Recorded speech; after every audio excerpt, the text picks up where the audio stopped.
June 19, 1944. The sun rose slow and blood orange over the Philippine Sea, a vast mirror of steel and silence. On the decks of Japanese carriers Zuikaku, Hio, and Junyo, pilots stood in perfect formation, their white headbands tied tight, their faces calm, almost serene. They sang softly, the Kamikaze no Uta, the song of the divine wind. Their voices drifted over the sea, carried by warm winds and the hum of engines. For many, this would be the last song they ever sang. Below deck, mechanics checked Zero fighters for the final time, tightening bolts and tracing rising sun emblems with grease-stained fingers. The Imperial fleet believed it was invisible, hidden by distance, by clouds, by faith. Far beyond the horizon, radar screens aboard U.S. carriers flickered to life. Blips appeared like raindrops, and hundreds of them. Calm American voices relayed coordinates, and the hunters prepared. The Japanese pilots sang of glory. The Americans sat in silence, and when the songs ended, so did the Empire's last hope for the Pacific. They believed they would strike unseen, until radar silence fell and their fleet vanished forever. By the summer of 1944, Japan's empire was crumbling faster than its leaders could comprehend. The Pacific, once their dominion, had turned into a graveyard of ships, men, and illusions. 2 years earlier at Midway, Japan had lost 4 of its frontline aircraft carriers. The heart of its naval air power had been ripped out in a single battle. But Tokyo refused to see Midway as the beginning of the end. Instead, they called it a setback and a divine test. Japan's naval doctrine had been built on decisive battle. For decades, their admirals imagined a single grand confrontation that would decide the fate of empires. The Pacific, however, was no longer a chessboard of honor. It had become an arena of technology, radar, code-breaking, and industry. By 1944, the U.S. Navy had mastered these tools. They had new carriers, faster planes, and, most critically, radar systems capable of detecting an approaching enemy hundreds of miles away. The Americans no longer fought blind. The Japanese still did. In early June, U.S. forces invaded Saipan deep within the Marianas, a dagger pointed at Japan's homeland. For the Imperial Navy, this was intolerable. If Saipan fell, American bombers could strike Tokyo itself. Admiral Jisaburo Ozawa, commander of Japan's first mobile fleet, was given a desperate order: destroy the U.S. fleet at all costs. His carriers were filled with the remnants of Japan's once elite air arm, hastily trained replacements, young and brave but inexperienced. Their instructors were dead, buried in the waves from Coral Sea, Midway, and Santa Cruz. Still, the Japanese High Command believed they had one last advantage: the spirit of their pilots. Faith, they thought, could overcome machines. Honor could counter firepower. Ozawa's plan was ambitious and fatally flawed. He would lure the U.S. Fifth Fleet into range of his aircraft, striking with more than 400 planes. The American carriers, commanded by Admiral Raymond Spruance and Vice Admiral Mark Mitcher, would be destroyed before they could threaten Saipan. But Ozawa did not know what awaited him: a wall of invisible eyes in the sky. American radar, installed on nearly every major warship, was rewriting the nature of naval combat. Instead of searching the horizon with binoculars, sailors now read glowing screens deep within steel hulls. Every dot, every pulse of light represented a plane, a ship, a life. At night, the Pacific no longer belonged to darkness, and it belonged to radar. By June 15th, Spruance's Fifth Fleet, centered around 15 aircraft carriers and 7 battleships, had moved north of Saipan. They expected an attack. They just didn't know when. When Ozawa's fleet left the Philippines on June 16th, the Imperial Navy still believed surprise was possible. They sailed with radio silence, their pilots confident, their morale high. Many sang patriotic songs on deck, believing they were about to avenge Midway. They didn't know that their radio transmissions, faint as whispers, had already been detected and decrypted by U.S. intelligence. Even before Ozawa's carriers came within striking range, the Americans knew where they were. It wasn't fate that doomed Japan's last fleet. It was mathematics, radar pulses, signal analysis, and calm logic replacing intuition and faith. On June 18th, both fleets closed in. The Japanese believed the Americans were south of Saipan. The Americans knew exactly where Ozawa was. As night fell, Spruance made the most critical decision of his career. He would not rush forward to attack. Instead, he would let the enemy come, Let their planes reveal themselves first. It was a gamble that defied the aggressive spirit of naval warfare, but it was a perfect counter to Japan's outdated strategy. Spruance's fleet waited in silence. Radar operators monitored every sweep, every flicker. When dawn came, they saw what Ozawa could not, the storm of war rising from beyond the horizon. The stage was set for one of the most one-sided battles in naval history. The Japanese believed they were predators, but they were already prey, being watched, tracked, and surrounded by unseen eyes. And as the first Zero engines roared to life, the Pacific itself seemed to hold its breath. Dawn, June 19, 1944. From the flight decks of the Japanese carriers, the air was thick with heat, exhaust, and ritual. Ground crews bowed as the first wave of fighters and bombers began their takeoff roll. Each pilot carried not only fuel and ammunition, but a handwritten letter to mothers, wives, or brothers, folded neatly inside their flight suits. Many had never seen combat before. Ozawa's fleet stretched across the Philippine Sea, 9 carriers, 5 battleships, and dozens of escorts. In theory, it was an imposing armada. In reality, it was a hollow shell. The core of Japan's airmen, the aces of Pearl Harbor and Midway, were gone. In their place stood 19 and 20-year-olds, barely trained, relying on courage to make up for skill. Still, Tokyo radio proclaimed it the beginning of Japan's second Pearl Harbor. The Emperor's fleet would sweep the Americans from the Marianas and restore the honor of the rising sun. But the Americans weren't the same force Japan had faced in 1941. They were bigger, faster, and led by a new generation of commanders who understood the war had become a contest of machines and data, not ceremony and faith. At 5:30 a.m., U.S. radar stations aboard USS Lexington and USS Yorktown began picking up echoes. Dozens of faint blips, then hundreds. The operators' calm voices cut through the stillness. Many bogeys. Bearing 320, range 150 miles. The reports moved quickly up the chain. On the USS Lexington, the Combat Information Center, the CIC, came alive. Plots were drawn on large glass boards. Green markers for friendlies, red for enemy formations. It looked clinical, almost detached, but this was the nerve center of modern warfare. Admiral Mitcher, commander of Task Force 58, understood immediately. This was it, the strike they had waited for. He didn't scramble his entire force at once. Instead, he used radar tracking to calculate intercept points, guiding squadrons with mathematical precision. Hellcat fighters lifted from American decks in perfect waves, their engines roaring like rolling thunder. High above the Pacific, the U.S. Navy's new weapon, the F-6F Hellcat, was waiting to prove itself. The Japanese approach was methodical but outdated. Without effective radar, they relied on visual scouting and compass headings. Formation control was poor. Radio communication was spotty. Many pilots became disoriented before even reaching their targets. The Americans, on the other hand, guided by radar vectors and voice instructions from CIC officers, formed deadly interception lines.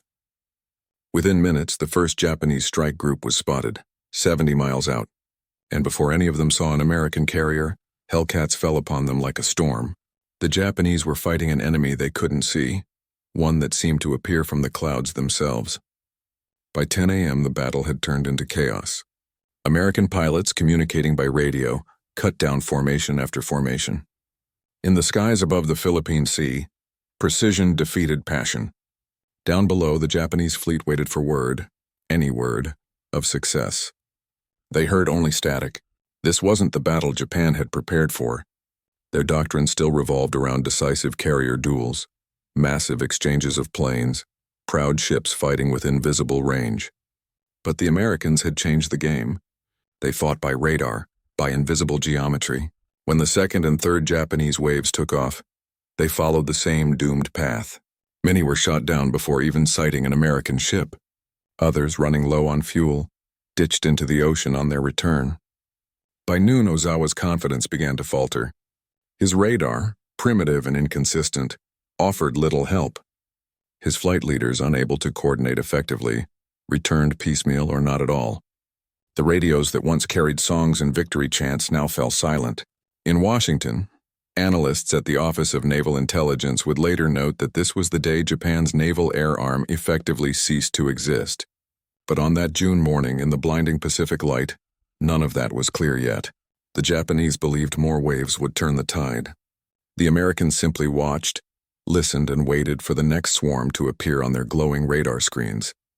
The ocean was vast, but the truth was small, precise, measurable, and merciless. For every pilot who sang of divine wind, radar wrote an epitaph in silence, and deep below the surface of that silence, a new kind of war was emerging. One defined not by courage alone, but by circuitry, coordination, and cold calculation. The song had ended. The hunt was only beginning. One, the human angle. The voices inside the cockpits. They were barely men, boys of the Empire, raised on the mythology of Yamato spirit and the divine wind that once saved Japan from Mongol invaders. In 1944, that legend was reborn in Steel and Fire. For many Japanese pilots, their world had narrowed to two realities, the sky and the homeland. They were taught that to die in battle was not a loss. It was a return to purity. The letters found later in crashed aircraft spoke of devotion, not fear. If my body becomes part of the ocean, I will still protect Japan. Yet few of them truly understood the machine they faced. Most had fewer than 300 hours of flight time. Some were trained on outdated biplanes before being rushed to carriers. The veterans who once guided them were gone, their graves scattered from Midway to Rabaul. Still they sang. On Zuikaku, the flagship that had once launched planes at Pearl Harbor, the deck crew joined in their victory songs. The tone was defiant, not joyful, not naive, but desperate. The music rose like incense into the sea breeze. In their minds, they were samurai reborn. In reality, they were entering a storm that no courage could overcome. When the radar-guided Hellcats appeared, the illusion shattered. Some pilots panicked, breaking formation. Others charged straight into the enemy. Pure instinct, no tactics. Many never fired a shot. The Pacific became their graveyard, marked only by a single ripple on the water. Inside the American cockpits, the mood was different. Cold, methodical, professional. For U.S. pilots like Ensign Alexander Vrashu, this was not a duel of honor. It was hunting. He would later recall, it was like shooting fish in a barrel. You just pointed and fired. Each kill meant survival, but it carried an eerie weight. The Americans respected the Japanese pilots' courage. They just pitied their command's blindness. By noon, radio transmissions filled with calm reports. Splash 1 Zeke, splash 2 more. No emotion. No music, just numbers. And below, radar operators watched dots vanish from their screens. Not as human lives, but as fading pulses of light. The ocean below glittered with debris, life rafts, and drifting fuel. To those in the CIC, it was another data point. To those in the sky, it was the end of an empire's dream. 2. The tactical angle. The death of decisive battle doctrine. Japan entered World War II believing in the myth of the decisive battle. Admiral Isoroku Yamamoto, architect of Pearl Harbor, envisioned luring the U.S. Navy across the Pacific into a single, cataclysmic engagement, battleships lined in formation, carrier planes deciding history in a few days of fury. But by 1944, that doctrine was dead. The Americans had rewritten the rules. They didn't wait for the enemy to come into view. They built systems to see beyond the horizon.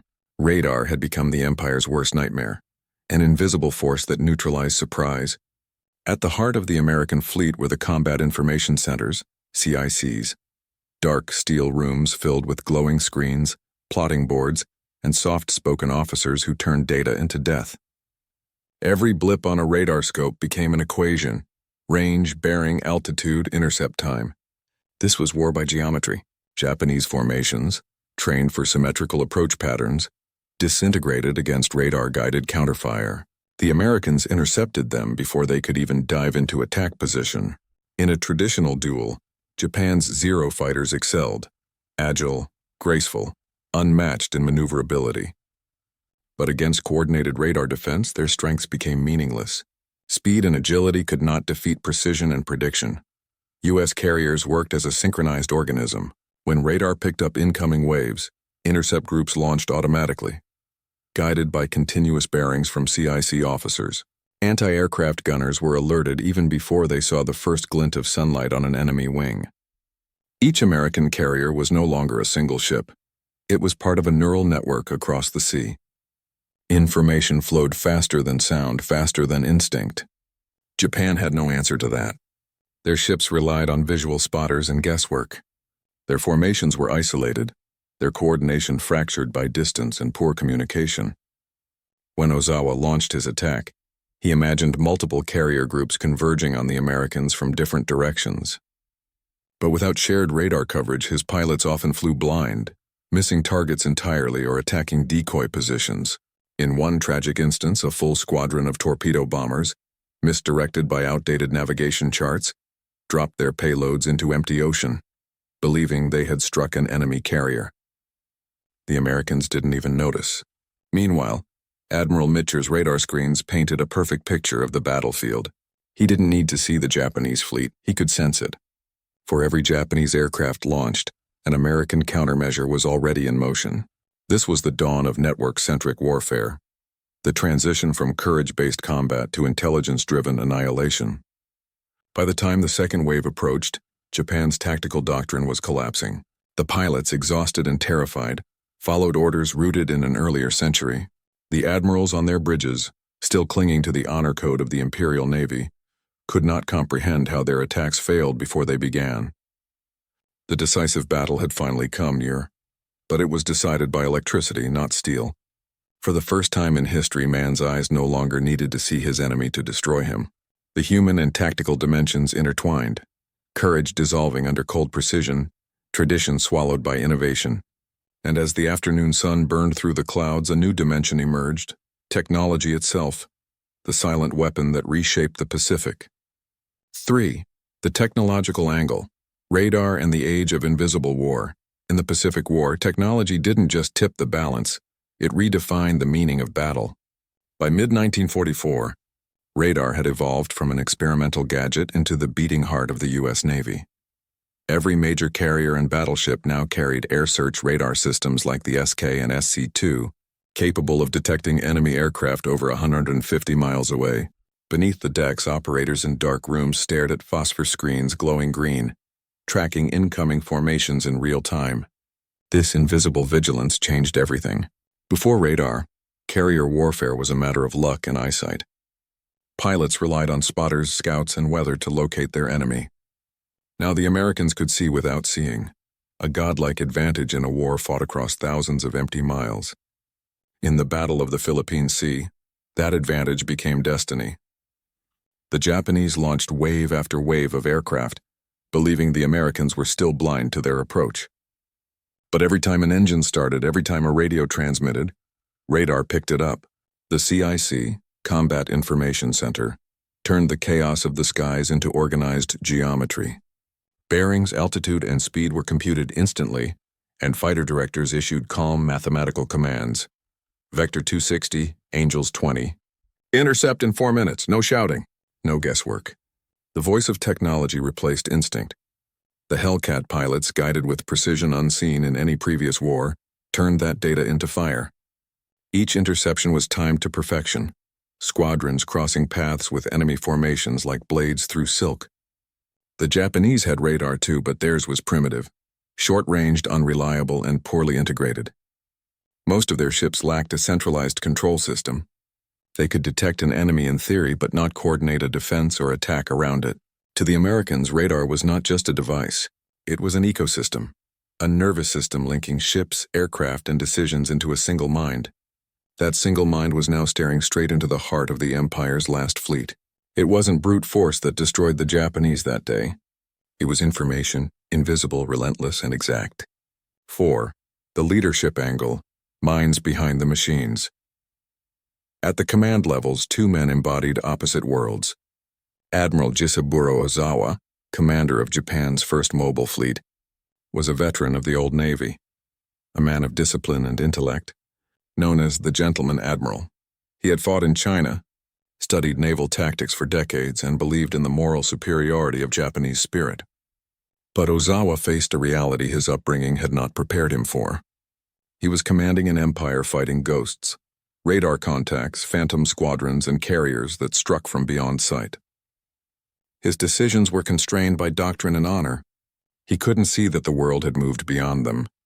Opposite him stood Admiral Raymond Spruance, a quiet, analytical figure nicknamed Electric Brain. He wasn't flamboyant or loud. He didn't need to be. He trusted systems, structure, and patience. Where Ozawa relied on courage, Spruance relied on data. His right hand, Vice Admiral Mark Mitcher, led Task Force 58, a modern armada of fast carriers and hundreds of aircraft. Mitcher understood the new rhythm of war: centralized command, decentralized execution. He gave his pilots freedom to fight within the framework radar and intelligence provided.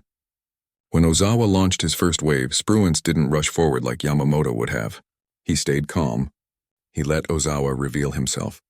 It was the ultimate act of disciplined restraint, and it turned Japan's aggression into suicide. As Ozawa's planes disappeared from radar one after another, he began to realize what was happening. Reports came in slowly, confused, fragmented. Enemy sighted, formation lost, fuel low. Then silence. By the end of the day, he no longer had an air force. His fleet still floated, but it was blind, deaf, and empty. The contrast was stark. One commander fought with faith, the other with feedback. Between them lay the transformation of warfare itself. 5. The moral angle, the death of an ideal. For centuries, Japan's warriors had believed that spirit, seishin, could transcend matter. From the samurai of the shogun to the pilots of the Imperial Navy, courage and sacrifice were the ultimate weapons. Machines were extensions of willpower. Technology was secondary to purity of heart. But in the Philippine Sea, that belief met its quiet death. The young pilots who sang victory songs weren't cowards.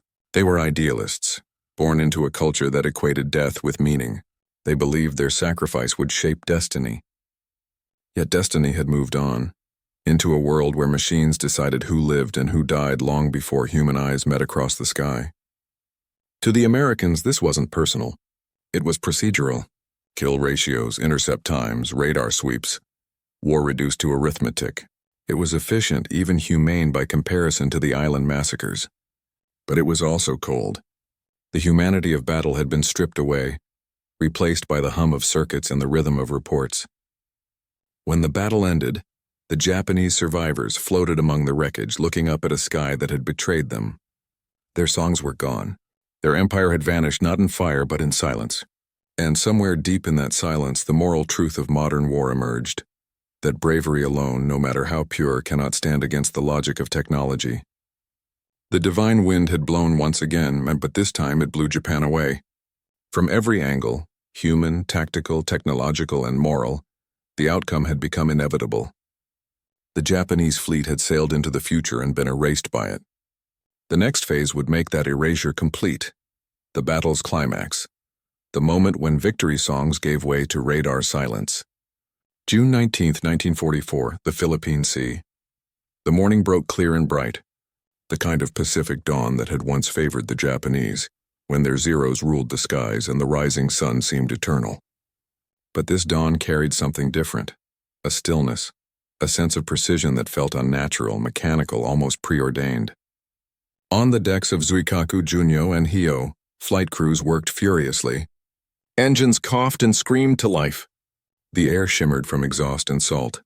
Pilots bowed before their aircraft, a brief prayer, a hand to the fuselage, a whisper to ancestors who had fought centuries before.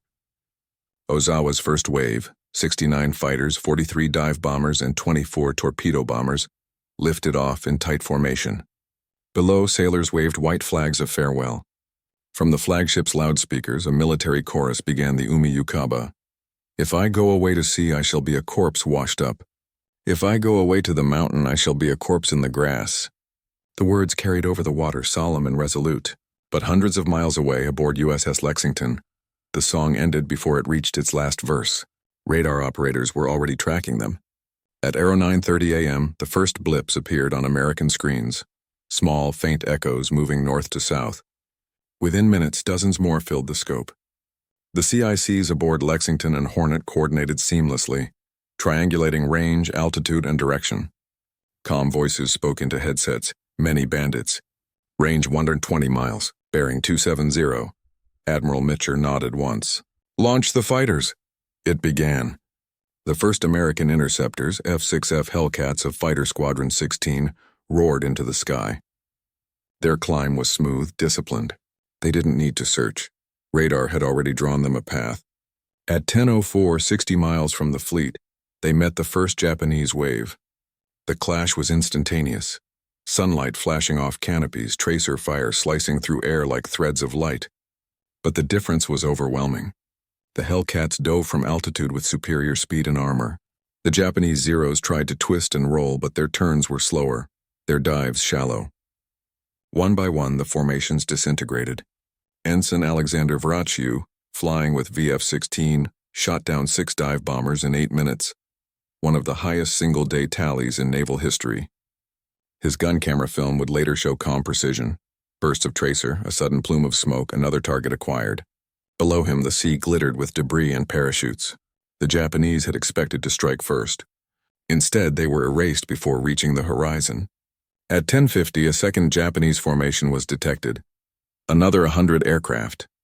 The Americans had already rearmed, refueled, and repositioned their interceptors. Radar fed continuous updates like a pulse in the veins of the fleet.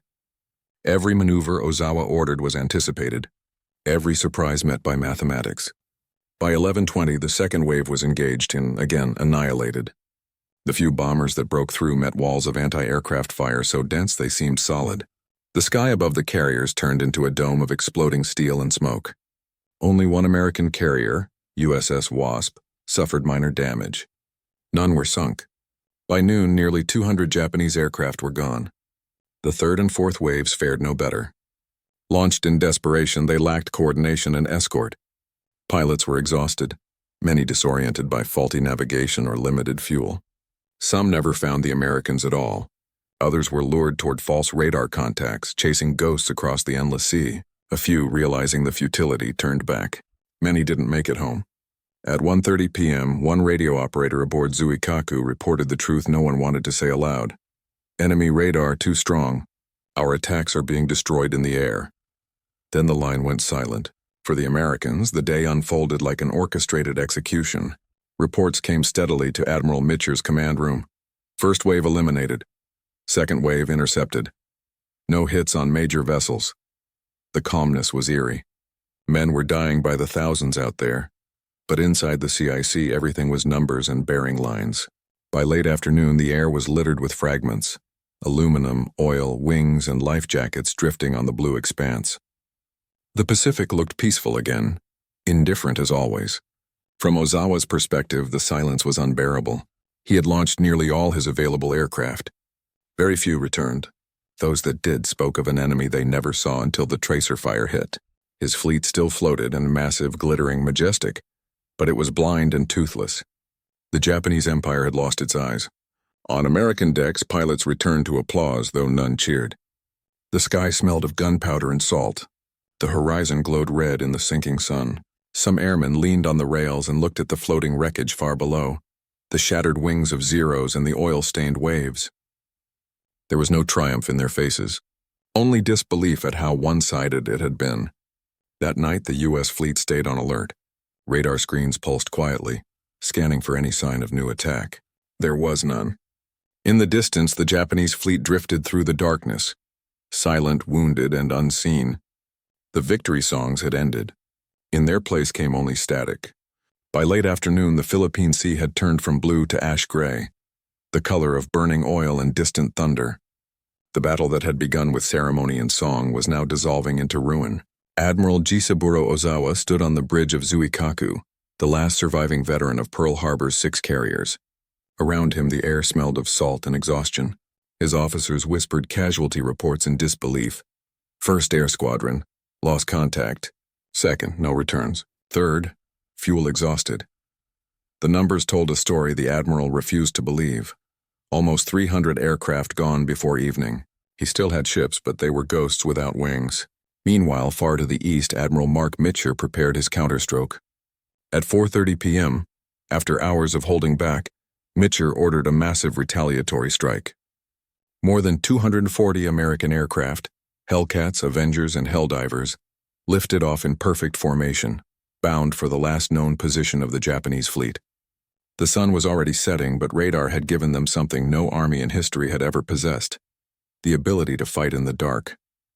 The American pilots flew into the fading light, guided by vectors and radio bearings relayed from ships hundreds of miles behind them. Somewhere beyond the horizon lay Ozawa's crippled force, 9 carriers spread thin across the Philippine Sea. At 6 p.m., the first American scouts sighted smoke columns rising from the west. Moments later, the Japanese fleet appeared, distant shapes glinting against the crimson sky. "Contact!" Enemy carriers sighted, commencing attack. The message traveled across every American radio frequency at once. The counterattack had begun. Dive bombers peeled from the clouds in disciplined arcs, their wings flashing gold in the sunset. The Avengers leveled low, dropping torpedoes in synchronized lines. Japanese anti-aircraft guns erupted, filling the sky with black blossoms. But it was uncoordinated, shells exploding high, low, everywhere but where the attackers actually flew. Years earlier, Japan's carrier defense had been a machine of precision. Now it was chaos. The Hyo, a light carrier launched in 1942, was the first to be hit. 2 torpedoes from USS Belleau Wood's Avengers struck her starboard side. Flames engulfed her decks instantly. Within minutes, her aviation fuel stores ignited, and the carrier vanished in a towering orange column. Witnesses aboard the Zuikaku later recalled seeing her silhouette framed by fire before disappearing beneath the waves. A funeral pyre for the last illusion of Japanese supremacy. Across the formation, other ships were crippled. The Junyo took heavy damage from near misses. The Ryuho was struck by bombs that tore open her flight deck. Only Zuikaku escaped serious harm, her luck as always uncanny. She would survive this day but not the war. 4 months later, she too would sink at Leyte Gulf. As the American planes withdrew, the sea below them was littered with burning wreckage. Night fell fast, and with it came a new danger: the pilots' return journey. They had flown hundreds of miles, and now they had to find their carriers again, in total darkness. For many, fuel gauges were already in the red. Admiral Mitcher faced a grim choice. Navy procedure forbade turning on lights during combat operations. A lit carrier was a perfect target. But his pilots were still out there, exhausted, scattered, low on fuel. At 8:45 p.m., he gave one of the most courageous and humane orders in naval history: turn on the lights. Every ship in Task Force 58 lit up. Flight decks, searchlights, even signal lamps blazing across the night sea. The fleet became a constellation in the dark, a beacon for the returning aviators. The order risked the entire armada, but it saved hundreds of lives. One pilot would later write, "It was the most beautiful sight I ever saw, an island of light in an ocean of darkness." By dawn on June 20th, the scale of the disaster was clear. Japan had lost 3 carriers, over 400 aircraft, and nearly 3,000 trained personnel, many of them irreplaceable. The U.S. Navy, by contrast, lost 123 planes, mostly to night landings, not enemy fire. The imbalance was staggering. The ratio of Japanese to American aircraft destroyed was nearly 10-1. From that moment on, Japan's naval air arm ceased to exist as an effective force. Ozawa's surviving ships limped back toward Okinawa under radio silence. The men aboard no longer sang. They stared into the gray sea, listening to the silence where engines used to roar. Above them, American aircraft patrolled the dawn unchallenged. Back in Washington, analysts reviewing radar records realized what had truly occurred. Not just a battle, but the birth of a new era. For the first time in human history, one fleet had annihilated another without ever seeing it clearly. Radar had rendered distance meaningless, surprise impossible, and tradition obsolete. The old ways of naval warfare, the charge, the duel, the visible enemy, had died somewhere between Saipan and the Philippine Sea, and in their place stood the cold, quiet hum of machines that could see farther, think faster, and kill without emotion. The Japanese Empire would fight on for another year, but its fate was sealed here, in the moment when courage met calculation and disappeared beneath the waves. The ocean, indifferent as always, closed over the wrecks. The radar screens dimmed one by one, and the last sound that lingered was silence. When the sun rose on June 21st, 1944, the Philippine Sea looked deceptively calm, the kind of vast glassy stillness that hides the memory of violence. But beneath that blue expanse lay the wreckage of a dream, Japan's last great carrier force shattered beyond repair. Of the more than 430 aircraft Admiral Ozawa had launched, fewer than 50 returned to their decks. Some crash-landed, others ditched into the sea, their pilots rescued days later by destroyers searching through floating oil and debris. Many were never found. The Japanese fleet limped westward, moving under strict radio silence. The Zukaku, scarred and blackened, took aboard survivors from Hiyo and Chiyoda. Below deck, the corridors were lined with stretcher after stretcher, burned, broken, delirious young men who only days earlier had sung of victory. In his flag cabin, Ozawa wrote his report with deliberate calm, each character like a wound pressed into the page. We inflicted some damage upon the enemy, but our losses were heavy. It was an understatement so vast it bordered on tragedy. In truth, the Imperial Navy had ceased to exist as an offensive force. The Americans knew it too. On the decks of USS Lexington, Enterprise, and Yorktown, the mood was quiet. No cheering, no celebration. The air smelled of aviation fuel and cordite. The men were exhausted, sunburned, and solemn. They had won not just a battle, but a transformation. Naval warfare itself had changed forever. During debriefings, radar operators replayed their logs, the ghostly pulses and blips that told the entire story in silence. Every one of those signals had represented a formation of Japanese planes now gone. The screens that once danced with enemy echoes were empty again. One American officer later remarked, "It wasn't a battle, it was an execution, and that's what disturbed us most." The engagement would soon earn a grim nickname among U.S. aviators, the Great Marianas Turkey Shoot. It was crude but accurate. Nearly 400 Japanese aircraft had been destroyed in a single day, a scale of annihilation never before seen in naval aviation. As reports filtered to Washington, analysts quickly grasped the broader implications. With the Japanese fleet broken, Saipan was secure. From there, American B-29 bombers could reach the Japanese home islands for the first time. The path to Tokyo, and to the end of the war, had opened. The psychological impact inside Japan was catastrophic. Newspapers downplayed the defeat, speaking vaguely of a setback. But within the Naval General Staff, the truth was understood. The carrier force, once the pride of the empire, had been erased. Japan still had ships, but no trained aviators left to fly from them. Years of combat had drained the pool of experience, and the hurried crash course training programs couldn't replace what had been lost. By contrast, the United States could replace both pilots and aircraft faster than Japan could count its losses.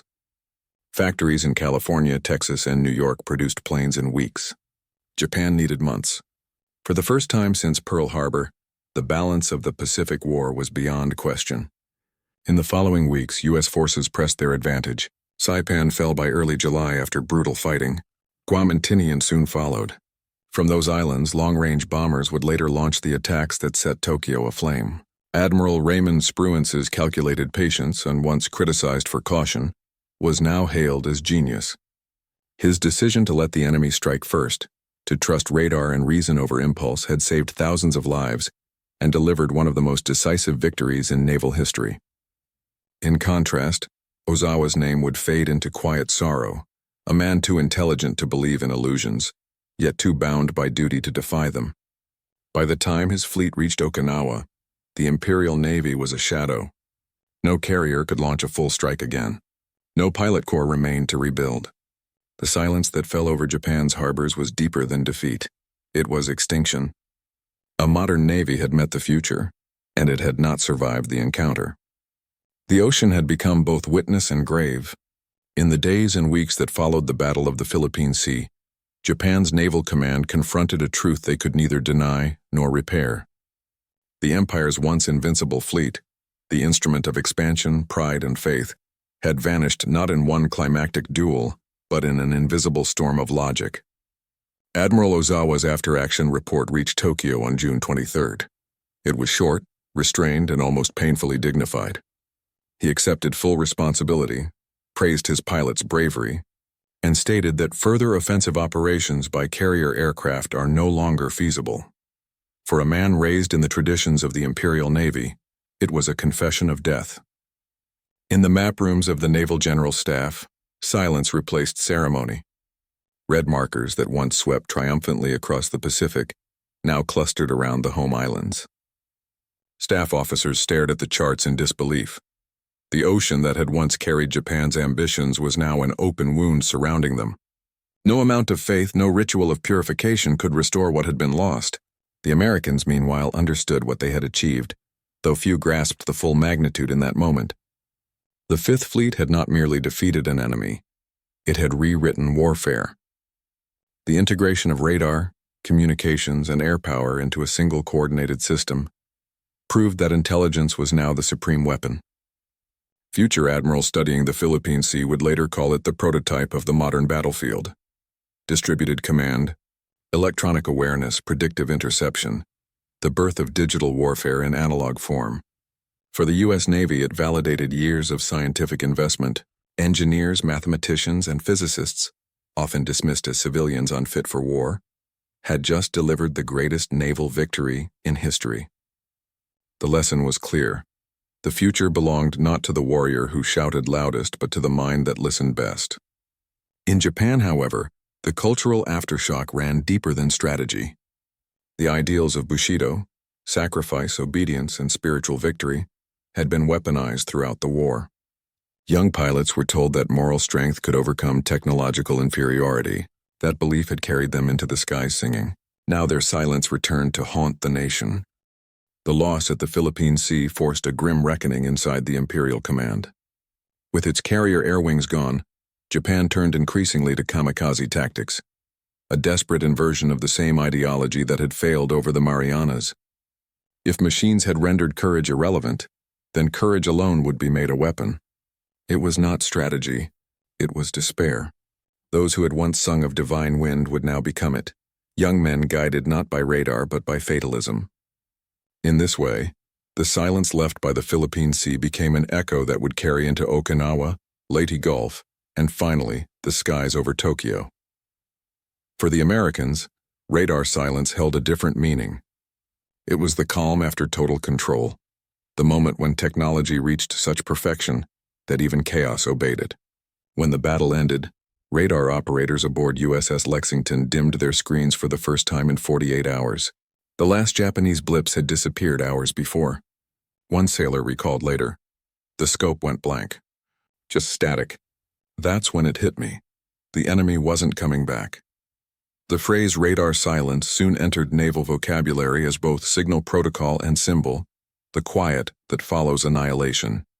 By July, American forces were already preparing for the invasion of the Philippines.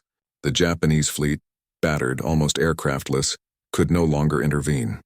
The U.S. Navy advanced unopposed, its carriers striking at will, projecting power across the Pacific like a mechanical tide.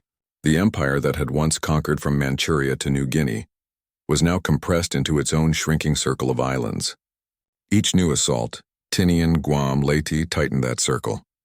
Each wave of B-29 bombers that lifted from Saipan traced its path through the same skies where Japan's last pilots had vanished. In the language of history, it would seem as if they had simply dissolved. By the war's end in August 1945, Japan's carrier fleet and the pride of the Imperial Navy was gone.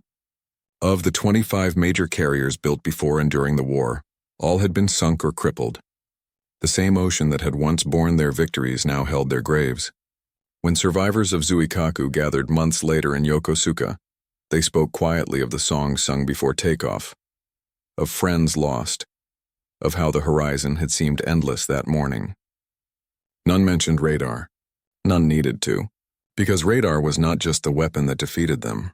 It was the line between eras, the soundless frontier that turned men into signals, courage into data, and war into something cold and new. And beyond that line, Japan's empire faded into silence. The Battle of the Philippine Sea was not just the end of Japan's carrier air arm, it was the death of an age. For centuries, war had been a contest of will, courage, and visibility. Men looked their enemies in the eyes, heard their voices, saw their banners. But in June 1944, that intimacy vanished. What replaced it was something colder. The hum of electronics, the glow of radar screens, the language of distance and data. Human valor did not disappear. It was simply outpaced. The young Japanese pilots who sang before takeoff did not fail because they lacked bravery.